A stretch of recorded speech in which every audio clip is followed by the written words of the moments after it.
Vamos lá. Vou fazer a apresentação de uma palestra para o terceiro Congresso Online Internacional de Inclusão e Reabilitação da Pessoa com Deficiência Visual. Primeiro eu vou me apresentar, eu sou Oliveiros Baroni Castro, mais conhecido como Lelo. Eu sou psicólogo clínico há mais de 25 anos. Tenho pós-graduação em Psicologia do Esporte. Tenho pós-graduação em Comportamento Humano e Animal. Sou mestrando em Fonoaudiologia pela PUC de São Paulo, uma pesquisa voltada à questão do cão-guia, percepção auditiva e o cão-guia. Eu sou treinador e instrutor do Instituto Meus Olhos Têm Quatro Patas, aqui de São Paulo. Sou responsável e presidente pelo Instituto Cães de Assistência, que é o núcleo brasileiro de formação e treinamento, tanto de cães como de pessoas, treinadores e instrutores, e de cães de assistência como um todo, né? Como cães-guia, cães para crianças diagnosticadas no espectro autista, cães de apoio emocional ou o que eu chamo de cães especiais de companhia, para pessoas que sofreram e que sofrem com um transtorno pós-traumático. Nos Estados Unidos a gente vê muito veteranos de guerra e cães sendo usados para auxiliá-los, né? Então, são os cães direcionados para esse tipo de transtorno. Transtorno do déficit de atenção e da hiperatividade, que também cães de assistência é muito útil nesse sentido. Transtornos de ansiedade generalizados, esse mesmo cão é usado, cão de assistência. Pessoas com síndrome do pânico, com toque e outros transtornos, né? Cães para chamadas interações assistidas por cães ou terapia assistida por cães. Treino cães para pessoas com problema de mobilidade, como cadeirantes, por exemplo, e cães ouvintes. Então a palestra que eu vou apresentar para vocês hoje tem o título de Cão-Guia, ou Cães-Guia, a importância do processo de seleção, socialização, treinamento, formação da dupla e certificação dos cães e dos usuários. Mas eu vou falar de como estão essas questões e como está a questão do cão-guia no Brasil. Então, primeiro eu gostaria de falar sobre um assunto que muita gente fica lançando, principalmente no Facebook, né? Primeiro cão de assistência entregue foi feito pelo Instituto X. Primeiro cão de assistência foi feito e treinado por não sei quem. Então, assim, primeiro, o cão-guia é um dos cães de assistência, assim como todos esses outros que eu citei, né? O cão de apoio emocional, o cão para pessoas com problema de mobilidade, o cão ouvinte. Então, todos esses são cães de assistência, ok? Então, o primeiro cão de assistência, cão-guia, treinado no Brasil, foi por uma senhora chamada Dona Hilda Munhoz, que treinou a Blenda, que foi uma fêmea de boxer caramelo, treinado e entregue na década de 50. Ela treinou esse cão nesse período. Então, a Dona Hilda foi uma pessoa, ela tem a descendência alemã, e viu na Alemanha o treinamento de cães-guia. Se encantou com aquilo, veio para o Brasil, tentou perceber as possibilidades de fazer isso, voltou para lá, aprendeu, voltou para o Brasil novamente e treinou a Blenda, e entregou. Como é que isso aconteceu? Como é que eu sei disso? Há uns 4 anos atrás eu estava treinando famílias socializadoras, né, dando informações técnicas para famílias socializadoras de 32 cães que nós treinamos através do Instituto Meus Olhos Têm Quatro Patas nesta época. E uma senhora veio falar comigo, me tocou o ombro e perguntou o que estava acontecendo ali, se eram cães-guia e se eu sabia quem foi a primeira pessoa que treinou um cão-guia no Brasil. Eu falei, quem foi, né? Perguntei para ela. E ela falou, foi minha mãe. E aí contou essa história para mim, sobre a Dona Hilda e a Blenda. Para confirmar isso, ela me mandou um recorte do jornal da época, da década de 50, que eu já publiquei no Facebook, para que as pessoas parem de falar bobagem, né, de quem treinou o primeiro cão de assistência e tal, o primeiro cão-guia. Então, o primeiro cão-guia do Brasil, o primeiro cão de assistência foi treinada pela dona Hilda Munhoz, que treinou a Blenda e entregou na década de 50. Então, essa é a primeira coisa que eu gostaria de falar aqui. A segunda questão é sobre a lei do cão-guia, a lei 11.126 de 2005, que foi a lei que permitiu que tanto treinadores, instrutores e, claro, usuários de cão-guia pudessem frequentar e entrar em qualquer lugar, público ou privado, com o seu cão, e também podendo usar qualquer meio de transporte público, adentrando a este meio de transporte com o seu cão, além de outras questões que essa lei permitiu. Então essa lei foi um divisor de águas em relação à lei do cão-guia e do uso do cão-guia no Brasil. Junto com essa questão da lei do cão-guia, antes disso e depois disso também, teve o Plano Nacional dos Direitos da Pessoa com Deficiência, chamado Viver Sem Limites, que o governo implantou em consonância com as convenções da ONU, né, das pessoas com deficiência, para que toda pessoa portadora de alguma deficiência pudesse usufruir dos mesmos direitos de qualquer outra pessoa. Então isso veio junto com toda uma discussão e a implantação de algumas leis, né? Então vamos lá. Falando um pouco do cão-guia no Brasil, tem algumas questões que são complicadores, porque existem poucos institutos ou poucos treinadores de cães-guia no Brasil. Alguns movimentos do poder público em criar grandes centros de treinamento de cães-guia. Poucos deram certo. Tem um que funciona no litoral do país e outro que está em fase final de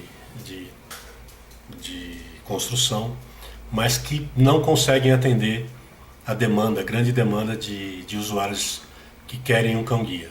Outras instituições e institutos existem, poucos também, um em Brasília, em São Paulo 2, no interior de São Paulo está sendo construído mais um, mas o que eu quero dizer é que a demanda é muito grande para uma pouca possibilidade de formação de cães e menos ainda de instrutores. E aí eu vou falar dos complicadores que isso traz e por que isso não acontece. A questão dos institutos e das ONGs ou CIPs que treinam cães, as pouquíssimas que existem no Brasil, instrutores muito menos, não existe uma ONG, um instituto que treine um instrutor ou um treinador de cão-guia. Ora, essa possibilidade do poder público que também não está acontecendo adequadamente, do treinamento de cães e de instrutores, de formação de pessoas, não acontece. Então, nós estamos falando de uma demanda muito grande de pessoas cegas ou com baixa visão querendo e precisando de um cão e não tendo esses institutos a possibilidade até financeira ou de qualquer tipo de apoio de treinar esses cães para entregar para essas pessoas. Junto com isso, vem a questão de egos, infelizmente, e de monopólio de informações sobre a questão do treinamento e tudo mais, que inviabilizam ainda mais a possibilidade de formar mais treinadores de cães e instrutores para que essa lista possa ser atendida. E essas pessoas que estão na espera, angustiadas há anos, cegos e pessoas com baixa visão que não conseguem receber o cão porque simplesmente essas instituições ou institutos não conseguem formar cães para entregar para essas pessoas. Então existe um complicador. Junto com isso eu quero dizer que fazendo minha pesquisa de mestrado, eu me deparei com uma pesquisa americana de uma das maiores instituições americanas, pesquisando e já preocupada com a qualidade da formação de treinamento e da socialização, treinamento e formação e certificação desses cães. Veja, uma das maiores instituições dos Estados Unidos, uma das mais conhecidas e renomadas, com trabalho direcionado à preocupação deles com a qualidade do treinamento de cães guia. E mais ainda com a qualidade de quem está certificando e treinando e certificando esses cães. Então, se nos Estados Unidos, uma das maiores instituições, já faz pesquisa local, nos Estados Unidos e no mundo, preocupada com isso, imagine aqui no Brasil. Então, esta é a minha preocupação, que eu já venho colocando há muito tempo, e estou levando para essas discussões tanto para a questão da formação e dos projetos de lei que estão tentando falar sobre cães de assistência, e também para a categoria que é a minha, da psicologia, que é o Conselho Regional de Psicologia, tanto regional como federal, que eu estou levando essa minha preocupação, e confesso que não está tendo muito eco, não está tendo muito retorno, não estão levando a sério, principalmente fazendo uma analogia com questões de terapia, cães de terapia, que é o que eu levo para o Conselho Regional e Federal de Psicologia, por exemplo, mas também essa questão de quem vai fazer, por exemplo, a avaliação psicológica de uma pessoa que vai ser um usuário de um cão de assistência, um cão para uma pessoa cega, ou um cão que vai fazer uma interação assistida por cães, que seria a terapia assistida por cães. Então, a questão do treinamento, da qualidade dessa socialização, desde a escolha, seleção, escolha, treinamento e tudo mais, e a entrega e a formação da dupla. Então, isso é uma grande preocupação que eu me debruço e tento discutir seriamente quando consigo fazer isso em alguns meios, né?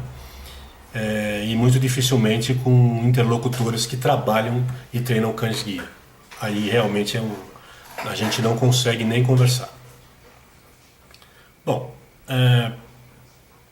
vamos falar um pouco dentro desse contexto. Falamos da lei, falamos de tudo isso, mas a gente também tem que se preocupar com as listas de espera. Então, cegos e pessoas com baixa visão ligam para essas instituições e tentam receber informações. Se inscrevem em listas que estão lá nos sites, ou que os responsáveis por esses institutos abrem a possibilidade, só que não recebem retorno. E pior do que isso, no Brasil não existe uma lista única. Então não se sabe ao certo o número de usuários ou possíveis usuários cegos e com baixa visão que teriam possibilidade ou que estavam almejando, né, estavam querendo ter um cão-guia. Não existe uma lista única no Brasil. Existem listas desses institutos, dessas instituições, ONGs, ou seja lá o que for, mas não existe uma lista única. Então, para você que quer pesquisar, como eu, não consigo ter uma noção clara de qual é o número dessas pessoas. Então, tem o censo de 2010, depois reeditado e reorganizado em 2011 e depois 2012, que tem lá alguns números que falam das pessoas com deficiência visual, mas não falam especificamente de pessoas, lógico, que gostariam de usar um cão-guia. Então isso é muito difícil. Assim como é difícil saber ou pesquisar o número de cães-guia em ação, ou seja, atuando como dupla no Brasil. Não existe esse número. Então tem pessoas que falam em 100, tem pessoas que falam em 150, algumas outras são mais otimistas e falam em mais de 200, não se sabe, né? Então é muito difícil você fazer uma pesquisa ou querer passar informações fidedignas, porque você não tem como fazer uma pesquisa específica e fidedigna.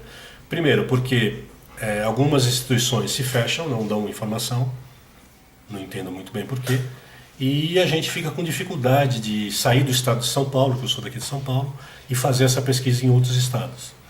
Então, mas eu não desisto, eu vou continuar fazendo essa pesquisa para poder dar um norteador nacional para a questão do cão-guia no Brasil.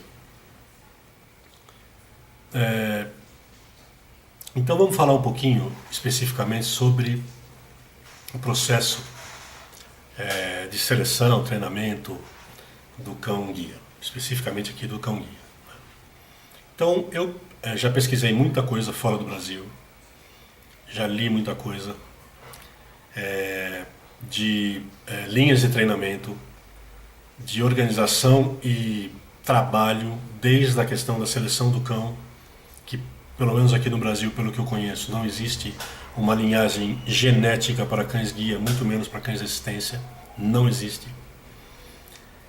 Alguns canis que a gente acaba conhecendo, que primam não só pela questão estética da linhagem genética desses cães, principalmente labradores e golden retrievers, mas você encontra algumas pessoas preocupadas com a questão do comportamento, não só da estética, da questão da beleza desse cão. Então é com esses pouquíssimos canis que eu trabalho. Então, nesse processo de seleção, eu entendo que ele é longo. Não adianta você fazer alguns testes com um cão com 60 dias ou um pouco mais, depois fazer mais algum teste com um cão com um pouco mais de 3 meses de idade e não fazer um acompanhamento, porque muita coisa pode mudar em relação a tudo que você tentou avaliar nesse processo de seleção e também depois no processo de educação, que eu chamo de educação e socialização.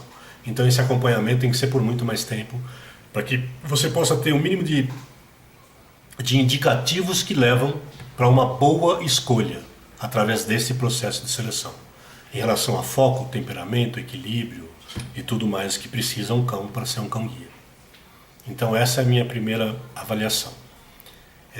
Esse processo de seleção, ele precisa ser extremamente criterioso e mais longo para que você possa ter uma noção clara do comportamento, temperamento e outras questões que são necessárias para um cão-guia. Talvez por isso o descarte, que se chama, né, é muito alto, tanto fora do Brasil como aqui também, se você quiser fazer um bom trabalho, porque o descarte é de aproximadamente 40% a 50% ou mais. Então, se você treina 10 cães com a intenção e muito bem selecionados para que sejam cães-guia, provavelmente uns 3 de 10 vão sair um excelente cão-guia, né? Isso é uma coisa. Então, o processo de socialização, ele pode ser feito em uma família socializadora pré-selecionada, ou ele ficar mais próximo do próprio treinador, ou no canil, ou no centro de treinamento, e ser socializado por esse treinador, ou, como eu disse, ser levado por uma família socializadora. As duas possibilidades têm prós e contras, dependendo muito do direcionamento e do trabalho executado desde o processo de seleção, principalmente, que é a fase fundamental, que é o processo de socialização. Então, como você mostra o mundo para esse cão, como você o expõe a todos os fatores externos, com qualidade, com equilíbrio, com cuidado, né, para que ele possa ter uma socialização adequada com tudo o que é externo, pessoas, outros cães, ambientes, meios de transporte e tudo mais. Então, em todo este processo, esse cão precisa e deve ser avaliado e adequadamente, criteriosamente cuidado, para que ele possa entrar no processo de treinamento posterior, através de suas várias fases, de uma forma adequada. Bom, a questão da socialização, se ela é bem feita, ela facilita enormemente o trabalho das fases do treinamento do cão-guia. Essas fases, elas também são criteriosas e, pelo menos do jeito que a gente faz, adequada para cada indivíduo, ou seja, eu não aplico o mesmo critério de socialização e treinamento para qualquer cão ou todos os cães que são selecionados. Isso é um absurdo, simplesmente porque cada indivíduo, assim como o ser humano, mas falando aqui de cães, cada indivíduo é um indivíduo e tem suas potencialidades e habilidades, que é daí que a gente parte, das potencialidades e habilidades deste indivíduo, cão, para que ele, demonstrando essas habilidades e potencialidades para o processo de treinamento, para ser um cão-guia no futuro, elas são potencializadas, mas ele já precisa apresentar. Então, no processo de socialização e treinamento, essas habilidades e potencialidades e um monte de outras coisas, tecnicamente, são avaliadas e implantadas no processo de treinamento. Então, o que eu falo é que não dá para você enfiar o redondo no quadrado. Ou seja, não dá para você, pela impossibilidade ou inviabilidade do treinamento de um cão-guia, principalmente, não ter esta possibilidade de ter um número muito grande de cão. Não observar a habilidade e a potencialidade desse cão e tentar forçar um cão que apresenta itens que não indicam para a possibilidade de um treinamento, ou que ele será um bom cão-guia, já você não põe esse cão em processo de treinamento, muito menos de socialização. Você já o direciona para outras questões que a sua potencialidade e a sua habilidade demonstram. Então o que eu falo é o seguinte: o cão-guia é um top de treinamento, e aí tem cães para cadeirantes, cães para crianças autistas, cães para cães especiais de companhia. Então você, através dessa avaliação criteriosa e adequada dessas habilidades, você já vai ver para onde você direciona este cão. Isso não quer dizer que esse cão pode ser entregue para qualquer pessoa. Eu vou falar um pouquinho disso também. Então, depois do processo de socialização, na segunda para a terceira fase de treinamento de um cão-guia, você já está fazendo as avaliações de todas as pessoas que estão na lista. Pessoas que eu digo são os potenciais usuários deste cão, cegos ou com baixa visão. Então, dentro do contexto humano, já agora olhando para o contexto humano, você precisa necessariamente fazer um grande estudo de várias coisas que envolvem este ou estes indivíduos que estão na lista pretendendo ter um cão-guia.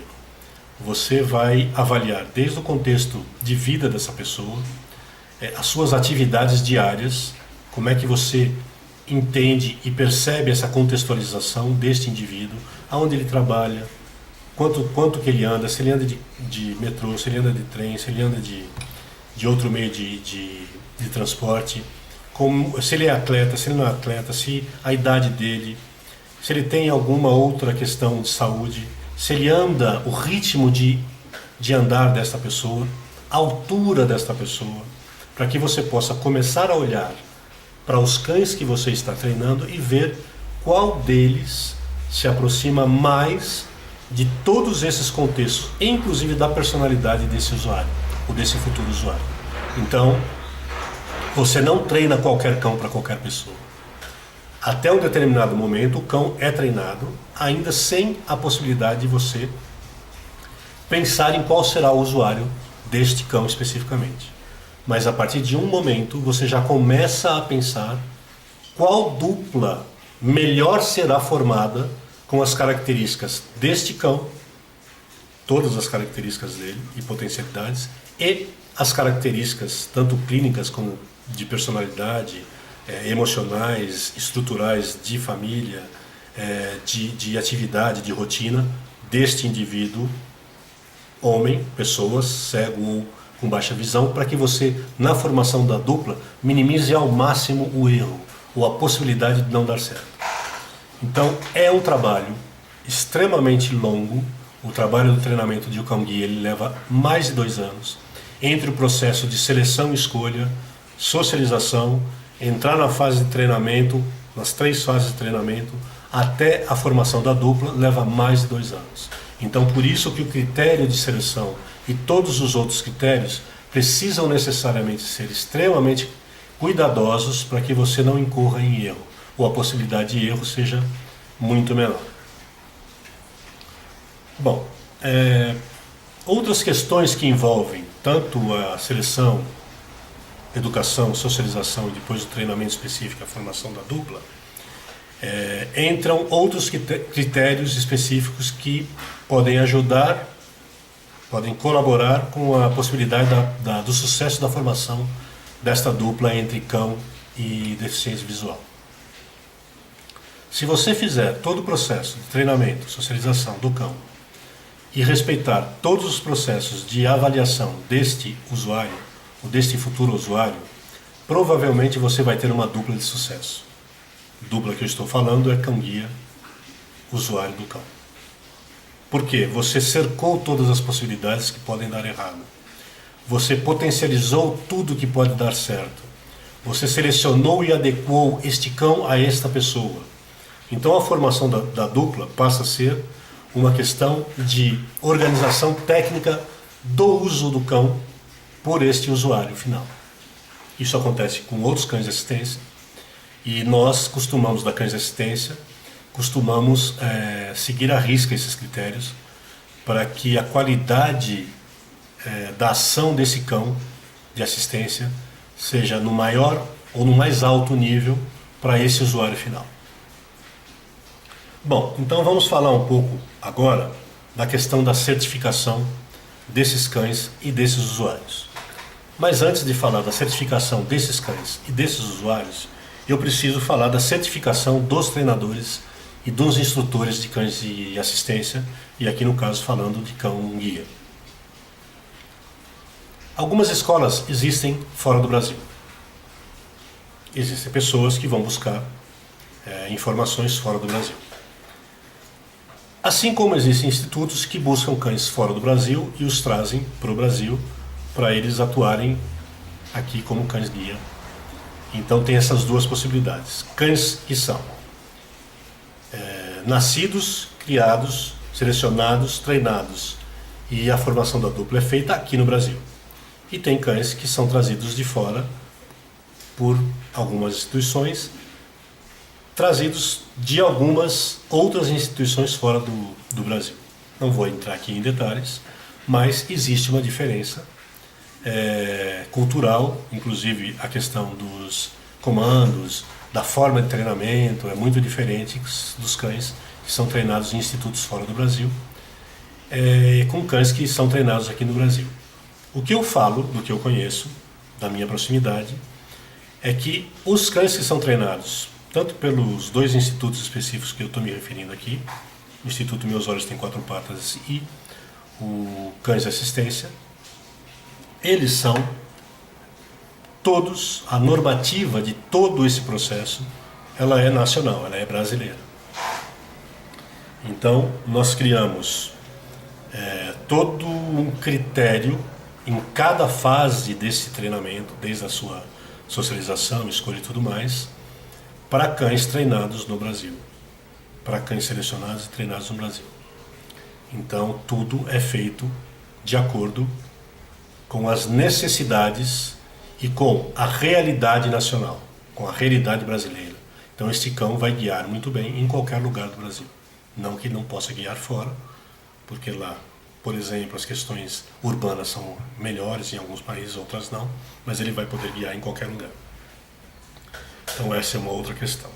Então este cão ele é certificado por esse instituto, né, ou por esses dois institutos que eu estou falando, com todo o direcionamento que é necessário para esse usuário ter esse cão com tranquilidade e, como eu posso dizer, com outros cães guia, mas este também que nós treinamos, é de responsabilidade de qualquer instituto trabalhar, lidar, acompanhar e se responsabilizar por esse cão até o fim da vida dele. Não só isso, mas já pensar em treinar outro cão para esse usuário que recebeu esse cão dessa instituição 2 anos antes da aposentadoria, pelo menos 2 anos antes, ou mais um pouco, da aposentadoria desse cão que está executando o ato de guiar. Então, por exemplo, se o cão se aposenta com 8 ou 9 anos, essa instituição que entregou esse cão, com 5 anos já tem que estar com um cão em grande processo, em avançado processo de treinamento para entregar esse cão e substituir esse que vai se aposentar. Esta é a responsabilidade, além da responsabilidade de acompanhar este cão que trabalhou como cão-guia até o fim da vida dele. Normalmente, os próprios usuários ficam com esse cão, onde a família ajuda a manutenção desse cão e a educação desse cão, depois que ele entra em processo de aposentadoria, ou fica com a família socializadora, ou volta para o treinador ou instituição que o treinou. Esse cão sempre vai estar acompanhado. Ele nunca vai ser doado fora desse contexto. Ele sempre vai ter, até o fim da vida dele, uma excelente vida e acompanhamento de tudo o que ele precisar. Este é o compromisso ético que os institutos sérios assumem diante da possibilidade de treinar cão-guia, cão de assistência como um todo, né? Então, a certificação desse cão aqui no Brasil, ela ainda não existe uma legislação que normatize a certificação nem de treinadores, instrutores e muito menos de cães. O que nós temos são ligações de alguns institutos ou algumas instituições com outros institutos fora do Brasil que fazem essa troca de assessoria ou essa troca de informações de certificação, mas poucos institutos certificam cães aqui no Brasil. Estou falando de cão-guia, não estou falando de outros tipos de cães de assistência. A certificação de cães de assistência, o Instituto de Cães de Assistência já faz e já tem direcionamentos nesse sentido, né? Tanto para certificar, para dar formação para pessoas, para treinadores de cães de assistência, exceto cães-guia, e certificação de cães e de pessoas também. Bom, muitas coisas são muito complicadas em relação à relação que se estabelece entre esses institutos ou instituições.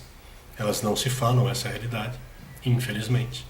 E a troca de informação, consequentemente, fica comprometida, né? Então cada um treina do jeito que acha que deve, certifica do jeito que acha que deve, entrega o cão do jeito que acha que deve e não se conversa. Isso é uma pena. Bom, quais são as perspectivas futuras que eu entendo em relação ao cão-guia no Brasil? Alguns institutos estão sendo construídos e formados. Isso me alegra muito. Eu gostaria que muito mais outros estivessem sendo construídos e organizados, pensando sempre no usuário final. A minha preocupação é a qualidade de treinamento que este cão recebe, a qualidade do treinador e do instrutor que treina esses cães, e o senso ético de acompanhamento durante todo esse processo e depois da entrega desse cão. E o acompanhamento tanto desse cão como do usuário, sempre que eles precisarem do cão para o resto da vida dele.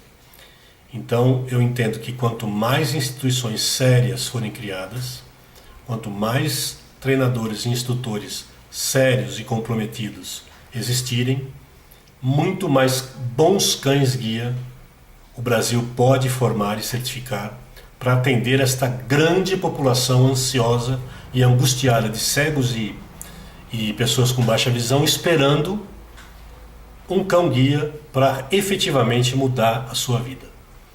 Eu tenho uma frase, a Cães de Assistência tem uma frase que é a seguinte: a parceria entre homens e cães transformando vidas. E quando eu falo de transformação de vidas, eu não falo só do usuário, homem. Eu falo dos dois, do cão e do usuário.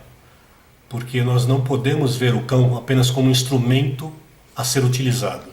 Ao contrário, ele vai executar uma função, neste caso que é do ato de guiar em conjunto com o ser humano, e ele merece e deve ter o nosso mais profundo respeito, porque ele não escolheu ser um cão-guia ou ser um cão de assistência para outro direcionamento, mas aqui especificamente ele não escolheu ser um cão-guia. É o ser humano que, através de tudo isso que eu falei agora, direcionou este cão para exercer uma função. Então a responsabilidade é do ser humano de dar e proporcionar a este cão o melhor durante toda a sua vida, respeitando a sua espécie específica, fazendo com que ele seja um cão nos momentos que ele não estiver na execução da sua função de guiar. Ele precisa ser um cão, ele precisa ter as suas necessidades de cão, de espécie específica, supridas. Então, nós entendemos aqui da Cães de Assistência que o cão precisa ser um cão. Então esse cão precisa brincar, ele precisa pular também e tal. E se tiver um bom treinamento, se todo o processo for respeitado, ele vai entender perfeitamente quando o arreio for vestido, ele vai saber que daquele momento em diante ele está executando uma função e vai responder perfeitamente por todo o treinamento que ele teve. Então, se o instituto for sério, se o treinamento for sério e ético, nós teremos sempre a possibilidade de falar que nós treinamos excelentes cães-guia aqui no Brasil e temos excelentes profissionais, sérios e éticos.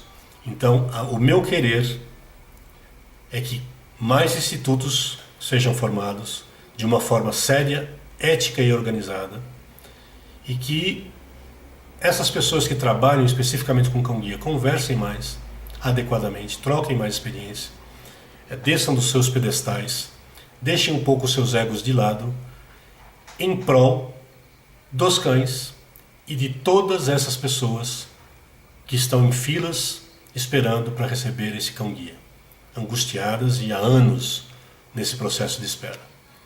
Então, no geral, o que eu gostaria de falar sobre os cães-guia aqui seria isso. Espero ter contribuído por todo o trabalho que esse Congresso Online Internacional de Inclusão e Reabilitação está realizando, e essa contribuição que eu posso dar para vocês no momento. Agradeço a participação, até breve.